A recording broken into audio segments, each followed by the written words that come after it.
नमस्कार दोस्तों, स्वागत है आप सभी का आप सभी के अपने ही YouTube चैनल दीपा की बगिया पर। तो दोस्तों, आज के अपने इस वीडियो में हम बहुत ही खूबसूरत दिखने वाले ऑर्नामेंटल प्लांट के बारे में बात करने वाले हैं, जिसकी अगर आप बहुत सही से देखभाल करते हैं या फिर हम कह सकते हैं कि थोड़ी बहुत भी देखभाल करते हैं, तो यह जो पौधा है यह आपके गार्डन को हमेशा ही अपनी खूबसूरती के रंगों से रंग कर रखेगा।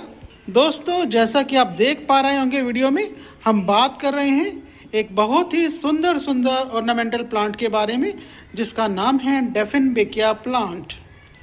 तो दोस्तों, आप वीडियो में चलचित्र में देख पा रहे होंगे डेफिनबेकिया प्लांट मेरे यहाँ पर लगा हुआ है। ये जो प्लांट है, देखिए कितने खूबसूरत इसके लीव्स हैं। नज़दीक जाकर आपको दिखाते हैं। ये देखिए कितने सुंदर ये लीव्स ऐसा लग रहे हैं जैसे प्लास्टिक की हों। देखिए दोस्तों, बहुत ही सुंदर खूबसूरती को लिए हुए वैरीगेटेड पत्तों वाला डेफिनबेकिया प्लांट निश्चित ही आपके गार्डन को, आपके टेरेस गार्डन को या फिर आपके घर को बहुत ही सुंदर और आकर्षक लुक दे देगा। दोस्तों, जैसा कि आप इस प्लांट की खूबसूरती को देख ही रहे होंगे, इसकी खूबसूरती को देखते हुए मुझे नहीं लगता कि आप जब भी कभी नर्सरी में जाएं और इस प्लांट को ना कह पाएँ। कहने का मतलब ये है कि अगर आपके पास ये प्लांट नहीं है तो निश्चय ही आप मजबूर हो जाएंगे इसकी खूबसूरती को देखकर इस प्लांट को बाय करने के लिए। तो दोस्तों, आज के इस वीडियो में इस प्लांट की केयर और प्रोपागेशन पर मैं बात करने वाला हूँ। वीडियो पर लास्ट तक बने रहिएगा। वीडियो पसंद आ जाए तो वीडियो को लाइक, शेयर और कमेंट जरूर कीजिएगा। साथ के साथ वे मेरे दोस्त जो कि मेरे चैनल पर नए हैं, मेरे चैनल को सब्सक्राइब करके बेल आइकन का बटन जरूर प्रेस कर दीजिएगा, ताकि आने वाली हर वीडियो का नोटिफिकेशन आपको मिलती रहे और आप मेरे वीडियो को देख पाएँ। तो दोस्तों, चलिए शुरू करते हैं इस प्लांट की केयर और प्रोपागेशन के बारे में बातचीत। सबसे पहले तो मैं बात करता हूँ कि ये जो प्लांट है, जैसा कि मैं बार बार कह रहा हूँ कि बहुत ही खूबसूरत प्लांट होता है। इसलिए मैं बिना किसी लाग लपेट के आपको कहना चाहूँगा कि आप इस प्लांट को ज़रूर बाय कीजिएगा। जैसा कि आप देख पा रहे होंगे, मैंने इस प्लांट को अपने फर्स्ट फ्लोर की जो एंट्रेंस है उसके साथ रखा हुआ है। और देखिए कितना सुंदर, मैं थोड़ा सा दूर होकर दिखाता हूँ, कितना सुंदर ये प्लांट लग रहा है। और इधर देखिए दूसरी साइड मैंने यहाँ पर मनी प्लांट को रखा हुआ है। तो देखिए कितनी सुंदर ये लुक दे रहे हैं। और ये देखिए दूर से मैं दिखा रहा हूँ, कितना सुंदर लुक दे रखा है। और ये बड़े गमलों के अंदर मैंने लगाया है ताकि बार बार इनकी रिपोर्टिंग ना करनी पड़े।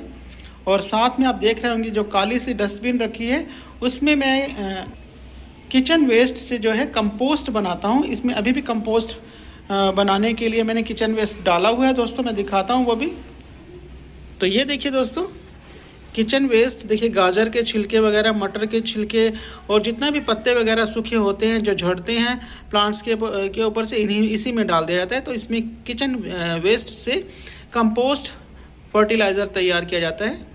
तो चलिए दोस्तों, बात कर लेते हैं इस प्लांट की केयर के बारे में। तो दोस्तों, सबसे पहले हम बात करते हैं कि ये जो प्लांट है ये आउटडोर प्लांट है या इंडोर प्लांट है। जैसा कि दोस्तों आपको मैं बार बार बताता रहता हूँ, आउटडोर प्लांट जो होता है वो पूरी तरह से धूप में होते हैं, रखे जाते हैं और उनको करीब पूरे दिन की जो है सनलाइट चाहिए होती है। जबकि जो इंडोर प्लांट्स होते हैं उनको थोड़े समय की सनलाइट या फिर कह लीजिए कि उनको चमक जो है, धूप की चमक अवश्य ही चाहिए होती है। दोस्तों, अगर बात कर ली जाए इंडोर प्लांट्स की, तो इंडोर प्लांट्स ऐसा कोई भी इंडोर प्लांट नामक टर्म नहीं होती है। कोई भी पौधा पूरी तरह से इंडोर नहीं होता है। जब भी हम कभी इंडोर प्लांट की बात करते हैं तो कई लोग समझते हैं कि ऐसा पौधा जिसको कमरे के अंदर ऐसी जगह रख दिया जाए जहाँ पर धूप भी ना आती हो, चमक भी ना आती हो। तो ऐसा कुछ भी नहीं होता दोस्तों, कोई भी प्लांट इंडोर प्लांट नहीं होता। आप इंडोर में भी ऐसी जगह पर इस प्लांट को रख सकते हैं, इंडोर प्लांट्स को ऐसी जगह पर रख सकते हैं जहां से शीशे में से या जाली में से छन कर धूप वहां पड़े। क्योंकि पौधों को भोजन बनाने के लिए एटलीस्ट जो है चमक तो चाहिए ही होती है। यानी कि धूप नहीं आ रही लेकिन धूप की चमक चाहिए होती है। जैसा कि आप देख रहे हैं, ये जो मेरे प्लांट्स हैं देखिए, ये घर के बाहर रखे हुए हैं और ये जो है इन पे यहाँ धूप नहीं आती है, लेकिन पूरी तरह से चमक जो है इनके ऊपर पड़ती रहती है जब भी सूरज निकलता है। हम इनको इंडोर प्लांट तो दोस्तों कह सकते हैं, लेकिन मैंने जैसा कि बताया इंडोर का मतलब पूरी तरह से बंद अंधेरी जगह पर किसी पौधों को नहीं रखना होता। ऐसी जगह रखिए जहाँ पर सनलाइट आती हो, और इसके अलावा ऐसी जगह भी रख सकते हैं आप जहाँ पर छन कर धूप आती हो, या फिर ऐसी जगह इन प्लांट्स को रख सकते हैं जहाँ पर करीब करीब 2 घंटे की धूप आती हो, या फिर ऐसी जगह रख दीजिए जहाँ पर सुबह सुबह की हल्की धूप आती हो और इन प्लांट्स को सुबह की हल्की धूप जो है लग जाए, उसके बाद बेशक इन पर धूप ना भी पड़े। तो दोस्तों इस तरह से हम कह सकते हैं कि सेमी शेड में इजीली ये पौधा चलता है। तो ये जो पौधा है ये एक सेमी शेड का पौधा है, पूरे दिन की धूप की इसको ज़रूरत नहीं होती दोस्तों। अब बात कर लेते हैं इस पौधे के गुण धर्म के बारे में दोस्तों, कि जैसा कि आपको पता ही होगा, अगर नहीं पता है तो मैं बता देता हूँ। ये जो पौधा है इसमें जो है इसके पत्तों को तोड़ते हैं तो एक सैप निकलता है, चिपचिपा सा सैप निकलता है जो कि टॉक्सिक होता है अपनी नेचर में, यानी कि हम कह सकते हैं कि वो जहरीला होता है। तो इसलिए आपने ऐसी जगह पर इस प्लांट को प्लेस नहीं करना है जहाँ पर आपके पेट्स या फिर आपके बच्चे जो हैं, ख़ास तौर पर छोटे बच्चे जो हैं जिनको समझ नहीं होती है, वो इनके पत्तों को अपने मुंह में ना डालें, क्योंकि इस प्लांट को डेफिनबेकिया प्लांट कहते हैं और इसको डम्ब केन भी कहते हैं दोस्तों। डम्ब केन जैसा कि नाम से ही आपको पता चल रहा होगा, ये जो प्लांट है अगर इसका सैप किसी के मुंह में चला जाए, किसी भी तरीके से इसकी किसी के मुंह में चला जाए, तो उसकी आवाज़ जो है थोड़े समय के लिए जा सकती है, या कह सकते हैं कि आवाज़ में अवरोध उत्पन्न हो सकता है, आवाज़ रुक सकती है, बोलने में कठिनाई हो सकती है, लेकिन थोड़े समय के लिए, क्योंकि ये पौधा जो है नेचर में टॉक्सिक होता है। इसका सैप जो है अगर किसी के मुंह में, पेट के मुंह में या फिर किसी बच्चे के, इंसान के मुंह में चला जाए तो क्या होता है कि उनकी आवाज़ जा सकती है। तो इसलिए जब भी इसकी देखभाल करें, इसके पत्ते तोड़ते हैं या कुछ भी करते हैं, तो उनको तोड़ने के बाद अपने हाथों को साबुन से या हैंड वॉश से अच्छे से धो लीजिए, ताकि इसका जो चिपचिपा सैप है आपके हाथों पर ना लगने पाए। दूसरा, इसको आपने क्या करना है, बच्चों की पहुंच से दूर रखना है, ऐसी जगह पर रखना है जहां पर बच्चे जो हैं ना छुएं। अब बात कर लेते हैं इसकी मिट्टी के बारे में दोस्तों। इसकी मिट्टी प्रिपेयर करने के लिए आपको क्या करना है, 1 पार्ट गार्डन सॉइल जिसकी मात्रा जो है 40% हो सकती है, 1 पार्ट जो है काउडंग कंपोस्ट ले सकते हैं आप जिसकी जो मात्रा है 20% हो सकती है, 1 पार्ट इसमें नीम खली ज़रूर डालिए दोस्तों जिसकी मात्रा जो है 10% हो सकती है। 10% जो है दोस्तों इसमें आप डाल सकते हो राइस हस्क। अगर राइस हस्क आपके पास नहीं है तो आप इसमें डाल सकते हैं कोकोपीट। दोस्तों राइस हस्क जो होता है वो धान की भूसी को कहते हैं। जब चावल मिलों में निकाले जाते हैं तो उसका छिलका बच जाता है, उस छिलके को ही राइस हस्क बोला जाता है, चावल के छिलके को। राइस हस्क की मात्रा जो है 10% हो सकती है दोस्तों। 1 चम्मच जो है फंगीसाइड पाउडर जो है इसमें ऐड कर सकते हैं अगर आपके पास नीम खली नहीं है। और इसके अलावा आपके पास फंगीसाइड पाउडर या फिर नीम खली दोनों ही नहीं है तो आप इसमें 1 चम्मच जो है इसकी मिट्टी में हल्दी मिला सकते हैं, टर्मरिक जिसको कहते हैं, पिसी हुई हल्दी इसकी मिट्टी में आप मिला सकते हो। और अगर आपके पास किचन वेस्ट से बनाया हुआ खाद है, फर्टिलाइज़र है, तो 10% वो भी मिक्स कर सकते हैं आप इसमें। एक बार इस तरह से बहुत ही वेल ड्रेन्ड सॉइल आप प्रिपेयर कर लोगे इस पौधे के लिए तो ये पौधा जो है बहुत अच्छे से आपके गार्डन में, आपके टेरेस में बना रहेगा और बिल्कुल भी ख़राब नहीं होगा। जैसा कि आप देख रहे हैं समय समय पर इन पौधों को मैं ट्रीट करता रहता हूँ। तो दोस्तों अब बात कर लेते हैं वाटरिंग के बारे में। तो दोस्तों ये जो पौधा है क्योंकि इसको सेमी शेड एरिया में रखा जाता है तो इसलिए इसमें बहुत ज़्यादा वाटरिंग की ज़रूरत नहीं होती है। सर्दियों में तो इसमें बहुत कम वाटरिंग की ज़रूरत होती है क्योंकि इसमें जो है और इसके लीव्स देखिए कितने बड़े बड़े हैं और मोटे मोटे इसमें स्टेम्स होते हैं। देखिए मोटे मोटे स्टेम्स होते हैं, ये देखिए दोस्तों। तो इनमें ऑलरेडी पानी स्टोर रहता है इनकी स्टेम्स में। जैसा कि आपको पता ही है जो आउटडोर भी पौधे रखे होते हैं उनमें भी बार बार पानी की ज़रूरत नहीं होती है सर्दियों में। तो इसमें सर्दियों में तो जब ये पूरी तरह से सूख जाए इसकी मिट्टी 2 इंच 3 इंच तक आप उंगली से या किसी गार्डनिंग टूल से जो है आप इसकी मिट्टी को खोद कर देखिए 2-3 इंच तक, अगर सूखी है तभी इसमें पानी डालिए। और गर्मी में इसमें, इसके अलावा गर्मी में इसमें दोस्तों, गर्मियों में भी इसमें डेली पानी नहीं डाला जा सकता। जैसे कि आप देख पा रहे होंगे मैंने ये रोशनी में रखे हुए हैं और यहाँ पर धूप नहीं पड़ती, बस सिर्फ चमक ही पड़ती है। तो यहाँ गर्मी में भी बहुत कम पानी की ज़रूरत, रिक्वायरमेंट इनको रहती है। बहुत कम से मतलब मेरा ये है कि तीन दिन बाद आपको चेक करना होता है, चेक करके पानी इसमें डाल सकते हैं अगर आपने बिल्कुल शेडी एरिया में रखा है, जैसा कि मैंने रखे हुए हैं। और अगर आपने ऐसी जगह रखे हुए हैं जहाँ पर 2-3 घंटे की धूप आती है तो आप वहाँ उसमें जो है 1 दिन छोड़कर पानी डाल सकते हो। गर्मियों की बात मैं बता रहा हूँ दोस्तों। पानी दोस्तों इसमें बहुत ज़्यादा, इसमें कभी भी ना तो गर्मियों में ना सर्दियों में डालना, क्योंकि ये जो पौधा जो है इसकी जो जड़ें हैं बहुत कच्ची होती हैं, हल्की होती हैं, और इसका तना भी बहुत कच्चा और हल्का होता है। और अगर ज़्यादा पानी डाल देते हैं तो इसकी जड़ें गलने लगती हैं और पौधा जो है रूट रोट का शिकार हो जाता है, गल जाती हैं और जड़ें, और ये पौधा मर सकता है। तो इसलिए पानी बड़ा सोच समझ के दोस्तों इसमें डालना है। पानी में आपने अगर इस पौधे में महारत हासिल कर ली तो इसका मतलब ये पौधा हमेशा हमेशा के लिए आपके गार्डन में टिका रहेगा। जैसा कि आप देख रहे हैं इनकी जो लंबाई है दोस्तों काफ़ी ऊंचे ऊंचे तक चली जाती है, 5-5 फुट तक इनकी लंबाई चली जाती है। ये एक बेलनुमा पौधा होता है दोस्तों। हालांकि आपको लग रहा होगा कि ये पेड़ जैसा होता है, लेकिन ये बेलनुमा होता है, ये लंबा लंबा बढ़ता जाता है। अगर आप इसको काटेंगे नहीं ऊपर से तो ये बढ़ता जाएगा। दोस्तों अब बात कर लेते हैं कटिंग और प्रूनिंग की।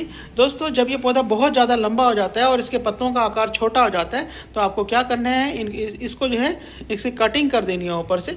और कटिंग करा हुआ जो पार्ट होता है उसको भी आप ग्रो कर सकते हो, और ये पौधा जो है फिर कई ब्रांच निकाल सकता है अगर आप इसकी कटिंग कर देंगे। तो दोस्तों अब बात कर लेते हैं प्रोपागेशन की। दोस्तों प्रोपागेट करने के लिए इसे आप नर्सरी से ला सकते हैं। इसके अलावा जैसा कि मैंने बताया, हार्ड कटिंग करके इसके जो तने होते हैं उसको भी प्रोपागेट कर सकते हैं। मैं दिखा रहा हूं आपको दोस्तों कैसे अपने दोस्तों इनको प्रोपागेट करना है। देखिए जैसा कि ये हैं दूसरे वाले में, चलो मैं इसमें दिखाता हूँ आपको। दोस्तों जैसा कि आप ये तना देख पा रहे होंगे, जो तने हैं देखिए ये लाइनें लगी होती हैं तने में, 1 2 3 4, हर तने में जहाँ लाइन होती है वहाँ एक आँख सी होती है दोस्तों।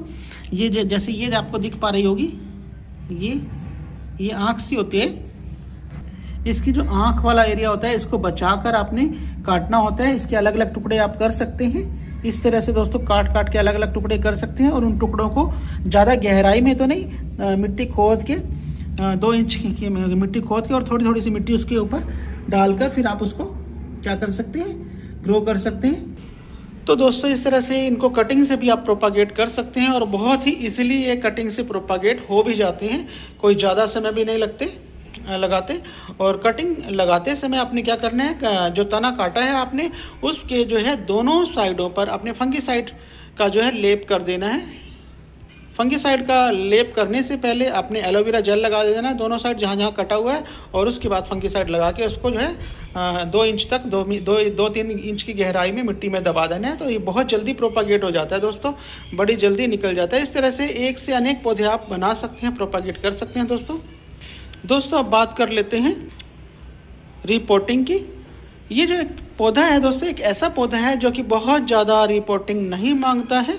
इसको जो है आप काफ़ी लंबे समय तक एक ही पॉट में लगे रहने दीजिए, तो इससे क्या होगा वो उसमें ही चलता रहेगा, बहुत अच्छे से चलता है। ये ज़्यादा जल्दी से रूट बाउंड नहीं होता है और काफ़ी समय लगता है इसको रूट बाउंड होने में। तो इसलिए इसको बहुत ज़्यादा, अगर आपने मान लीजिए लगाया है, आज लगाया है, तो आप इसको 2 साल बाद रिपोर्ट कर सकते हैं। मैंने तो बल्कि इनको 2 साल बाद भी रिपोर्ट नहीं किया क्योंकि मैंने ऑलरेडी देखिए कितने बड़े पॉट्स में इनको लगाया हुआ है। और मैंने इसकी जो सॉइल बनाई थी वो क्या है, बहुत ज़्यादा वेल ड्रेन्ड सॉइल है। और दोस्तों इसमें फंगीसाइड ज़रूर डालिएगा क्योंकि ये पौधे जो हैं शेडी एरिया में रखे रहते हैं, ज़्यादा धूप नहीं लगती है, तो अगर ज़्यादा पानी हो जाता है तो फंगस लग सकती है। तो इसलिए फंगीसाइड पाउडर जरूर डाल दीजिएगा। और कभी कभी पानी देते हैं तो उसमें फंगीसाइड मिलाकर इसके जड़ों में डाल दीजिएगा। तो दोस्तों ये पौधा बहुत जल्दी इसको रिपोर्ट नहीं करना है। अगर जल्दी रिपोर्ट करेंगे तब भी ये पौधा जो प्रॉपर ग्रोथ नहीं ले पाएगा और इसकी सुंदरता में भी कम आएगी, क्योंकि किसी भी पौधे को जब भी रिपोर्ट करते हैं ना दोस्तों, तो कुछ समय के लिए उसकी ग्रोथ रुक जाती है, तो वो बढ़ नहीं पाता है और ज़्यादा ब्रांचेस नहीं निकाल पाता है। दोस्तों अब हम बात कर लेते हैं इस पौधे में लगने वाली बीमारी के बारे में। दोस्तों ये जो पौधा है इसमें कोई भी बीमारी नहीं लगती है, बस एक जो बीमारी इसमें लगती है वो होती है रूट का गल जाना, रूट का सड़ जाना। और वो भी नहीं लगेगी अगर आप पानी का प्रॉपर ख्याल रखेंगे, पानी बहुत ज़्यादा नहीं डालेंगे। और जैसे ही ओवर वाटरिंग होगी दोस्तों इसकी रूट जो है गलने लग जाएंगे। और लंबे समय तक दोस्तों ओवर वाटरिंग हो जाती है तो इसको पौधे को बचाना मुश्किल हो जाता है। यही इसकी सबसे बड़ी समस्या है। तो पानी की महारत हासिल करिए, बहुत ज़्यादा पानी मत डालिए इसमें, तो ये लंबे समय तक आपके पास, या कह लीजिए हमेशा के लिए आपके पास बना रहेगा, आपके गार्डन की शोभा को बढ़ाता रहेगा। दोस्तों अब बात कर लेते हैं फर्टिलाइज़र के बारे में। दोस्तों जैसा कि मैंने बताया, काउडंग कंपोस्ट या फिर वर्मी कंपोस्ट, कोई भी फर्टिलाइज़र इसमें आप डाल सकते हैं। जब आपने इसकी मिट्टी बनाई है तभी इसमें एक बार डाल दीजिए, बहुत ज़्यादा फर्टिलाइज़र की रिक्वायरमेंट भी नहीं होती इसको। तो क्या हम ये कह सकते हैं कि ये जो पौधा है बहुत हैवी फीडर नहीं होता, इसको जो है बहुत ज़्यादा फर्टिलाइज़र की आवश्यकता नहीं होती है। और कभी कभार इसमें आप फर्टिलाइज़र डाल सकते हैं, नहीं तो वो भी इतनी ज़्यादा ज़रूरत इसको नहीं होती है दोस्तों। तो दोस्तों इस प्रकार हमने इस प्लांट की कंप्लीट केयर के बारे में जाना, जिसमें हमने सॉइल, सनलाइट, वाटरिंग, बीमारी, फर्टिलाइज़र, रिपोर्टिंग, प्रोपागेशन आदि सभी टॉपिक्स पर बात कर ली है। तो दोस्तों कैसी लगी आपको मेरे द्वारा दी गई ये जानकारी, कमेंट करके ज़रूर बताइएगा। तो दोस्तों ऐसे ही किसी नई वीडियो और नए अपडेट के साथ मिलते हैं फिर किसी एक नई वीडियो में। तब तक के लिए आज्ञा दीजिए। नमस्कार, जय हिंद।